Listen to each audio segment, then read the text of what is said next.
Assalamualaikum warahmatullahi wabarakatuh. Kami dari Grup N, Metode Penelitian dan Penulisan Ilmiah MCS04 dari Telkom University Bandung. Kali ini kami akan mempresentasikan penelitian yang ingin kami kaji, yaitu pengaruh konten media sosial Instagram terhadap minat pembelian produk skincare. Studi kasus pada mahasiswa Telkom University Bandung. Next. Berikut adalah anggota dari kelompok kami, yaitu Muhammad Agung Fauzan, Dia Putri Zalina, dan saya sendiri Erpalavi Dwi Reski. Next. Satu pendahuluan. Next. Latar belakang. Salah satu perkembangan teknologi terbesar di Indonesia adalah adanya internet dan juga media sosial. Menurut Kemenkominfo pada tahun 2013, pengguna internet di Indonesia mencapai 63 juta orang user, di mana 95% di antaranya menggunakan internet untuk mengakses media sosial. Next. Pada gambar di samping menunjukkan peningkatan pengguna media sosial di Indonesia, di mana pada tahun 2015 pengguna media sosial di Indonesia mencapai 64 juta user. Hal tersebut semakin meningkat, di mana kita dapat melihat pada tahun 2022 pengguna media sosial di Indonesia mencapai 191 juta user. Next. Menurut marketing chart pada tahun 2018, banyak konsumen yang mendapatkan inspirasi pembelian terhadap suatu produk melalui jaring sosial ataupun media sosial, di mana inspirasi melalui jaring sosial ataupun media sosial ini menempati posisi pertama dengan persentase 37%. Next. Menurut marketing charts pada 2020, alasan terbanyak mengapa konsumen mengikuti akun sebuah brand di sosial media adalah karena mereka ingin lebih mengetahui atau mempelajari produk yang ditawarkan oleh brand tersebut. Next. Pada gambar di samping menunjukkan most used social media platforms di Indonesia. Nah, yang dimana ditunjukkan bahwa WhatsApp menjadi platform media sosial yang paling banyak digunakan. Disusul oleh Instagram, Facebook, TikTok, Telegram, dan seterusnya. Di mana tidak hanya menunjukkan most sosial media platform saja, pada gambar di samping menunjukkan juga berbagai macam media sosial platform yang digunakan oleh penduduk Indonesia. Next. Nah, karena kami ingin meneliti Instagram, maka kami akan membahas Instagram lebih dalam. Pada gambar di samping menunjukkan perkembangan pengguna media sosial Instagram dari tahun 2017 hingga tahun 2021. Yang dimana pada tahun 2017 pengguna Instagram berjumlah 40 juta. Bahkan hingga tahun 2021 pengguna Instagram semakin meningkat, yaitu pengguna Instagram mencapai 88 juta user. Next. Menurut melalui data box dan kata data pada tahun 2021, pengguna Instagram pada tahun 2021 memiliki pengguna terbanyak dari usia 18 tahun hingga 24 tahun. Hal ini sesuai dengan target penelitian kami, yaitu mahasiswa Telkom University Bandung, yang dimana mereka sendiri merupakan pengguna yang berasal dari 18 tahun hingga 24 tahun. Next.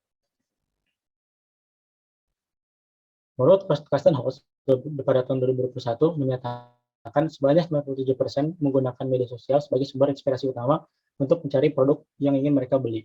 Nah, menurut gambar di samping pada tahun 2021, salah satu produk yang paling sering dicari dan laris pada tahun 2021 adalah beauty and body care, yaitu yang menempati posisi kedua pada kategori online shopping dan juga offline shopping, yang menempati posisi kedua dengan persentase 64%. Next.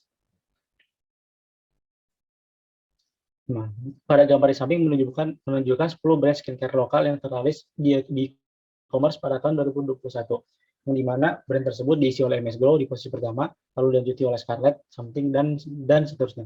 Total penjualan yang didapat dari penjualan skincare ini mencapai 91 miliar rupiah, dengan total transaksi mencapai 1,2 juta. Next.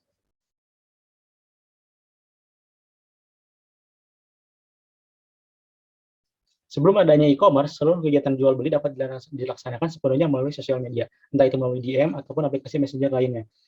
Namun karena diakibatkan adanya beberapa penipuan yang terjadi, membuat konsumen semakin takut untuk melakukan transaksi di sosial media. Bahkan jumlah followers, like, dan komen pun sudah menjadi tidak relevan. Sehingga salah satu caranya adalah menarik perhatian konsumen adalah dengan menggunakan konten. Next. Menurut marketing charts pada tahun 2019, salah satu hal yang paling berpengaruh dalam keputusan pembelian konsumen di sosial media adalah memberikan review positif di sosial media, di mana hal tersebut menduduki posisi pertama dengan persentase 32%. Next. Lalu rumusan masalah yang ingin kita kaji yaitu pengaruh konten media sosial Instagram terhadap minat pembelian pada produk skincare di mata mahasiswa Telkom Universiti Bandung. Lalu pertanyaan penelitiannya adalah bagaimana pengaruh konten media sosial Instagram terhadap minat pembelian produk skincare pada mahasiswa Telkom Universiti Bandung. Lalu konten seperti apa yang dapat mempengaruhi minat pembelian terhadap produk skincare pada mahasiswa Telkom Universiti Bandung. Next. Tujuan penelitian itu mengetahui pengaruh dari konten media sosial Instagram terhadap minat pembelian produk skincare pada mahasiswa Telkom Universiti Bandung, lalu mengetahui konten seperti apa yang dapat mempengaruhi minat pembelian produk skincare pada mahasiswa Telkom Universiti Bandung. Lalu manfaat penelitiannya, kami memiliki dua manfaat, yaitu manfaat teoritis, dapat memberikan wawasan dan pengetahuan mengenai pengaruh konten media sosial Instagram terhadap minat pembelian produk skincare. Manfaat praktisnya adalah bagi penulis dan juga bagi perusahaan atau pemilik usaha skincare itu dapat dijadikan sebagai wawasan atau ilmu untuk menjalankan bisnis mereka selanjutnya melalui konten media sosial Instagram.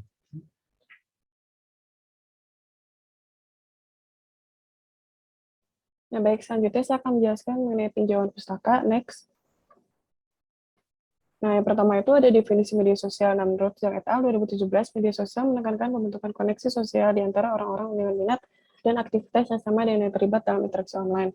Kemudian menurut Malthouse et al. 2013, media sosial mempengaruhi bagaimana pelanggan terlibat dengan suatu organisasi. Sedangkan pada bukunya, Kotler and Keller 2016 mendefinisikan media sosial sebagai sarana bagi konsumen untuk berbagi teks, gambar, audio, dan video satu sama lain dengan perusahaan dan sebaliknya. Nah, jadi dari ketiga definisi tersebut dapat disimpulkan bahwa media sosial merupakan sebuah platform atau sarana memungkinkan penggunanya untuk berinteraksi satu sama lain serta dapat digunakan untuk berbagi informasi apapun. Next. Nah, selanjutnya ada fungsi media sosial. Nah, beberapa fungsi pada media sosial diantaranya yang pertama itu tepat berkumpulnya pengguna dan interaksi antar pengguna menjadi lebih mudah terbentuk. Yang kedua, media sosial dilakukan untuk melakukan branding bagi masing-masing pengguna. Yang ketiga, media sosial dapat dijadikan tempat untuk melakukan usaha atau berjualan online. Dan yang keempat, media sosial merupakan sarana yang efektif untuk melakukan pemasaran. Next. Nah, lalu ada manfaat media sosial bagi pemasaran. Nah, beberapa manfaat dari media sosial bagi pemasaran diantaranya yang pertama itu media sosial dapat dijadikan sarana dalam membagikan konten dan pemasaran. Yang kedua dapat membangun dan menarik minat konsumen terhadap produk atau jasa yang ditawarkan. Yang ketiga, media sosial dapat membantu menemukan konsumen dan memperluas target pemasaran. Yang keempat, melalui media sosial, pebisnis dapat menerima feedback secara langsung dari konsumennya. Dan yang kelima, media sosial dapat meningkatkan jumlah penjualan produk. Next. Lalu ada konten media sosial.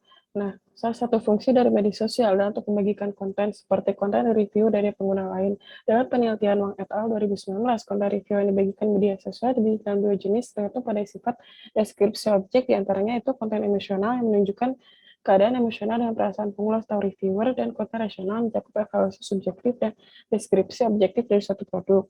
Nah, kemudian ada media sosial Instagram. Nah, Instagram ini merupakan sebuah platform media sosial yang dimana kita sebagai penggunanya dapat mengupload foto dan juga video. Nah, pada awalnya Instagram memiliki fitur yang cukup terbatas, namun semakin berjalannya waktu, fitur yang dimiliki pun semakin beragam. Nah, lalu selanjutnya ada minat pembelian.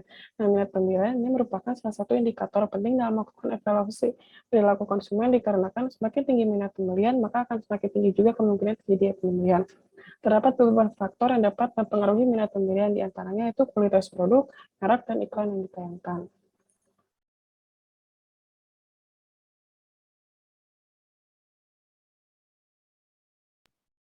Kemudian di sini ada jurnal yang kami pakai. Kami sudah mendapatkan 10 jurnal, namun jurnal yang kami jadikan sebagai patokan adalah yang berjudul Emotion as a Signal of Product Quality, Its Effect on Purchase Decision Based on Online Customer Review, yang tujuannya untuk mengusulkan model untuk menyelidiki konten emosional ulasan pelanggan online yang dianggap sebagai cara yang efisien untuk mengurangi asimetri informasi sebagai signal potensial dari kualitas produk.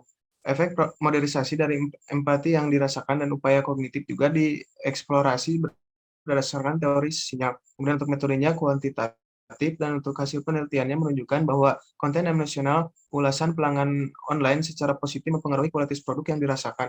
Yang selanjutnya dan secara positif mempengaruhi keputusan pembelian. Konten emosional ulasan pelanggan online sangat mempengaruhi kualitas produk yang dirasakan ketika empati atau upaya kognitif yang dirasakan tinggi.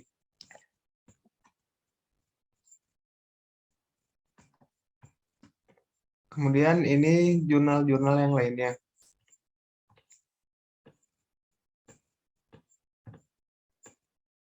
Kemudian ada kerangka teori, dapat diketahui bahwa konten emosional yang menunjukkan kualitas produk yang dirasakan serta empati yang upaya kognitif yang dibagikan melalui media sosial memiliki pengaruh terhadap minat pembelian dan berujung pada keputusan pembelian.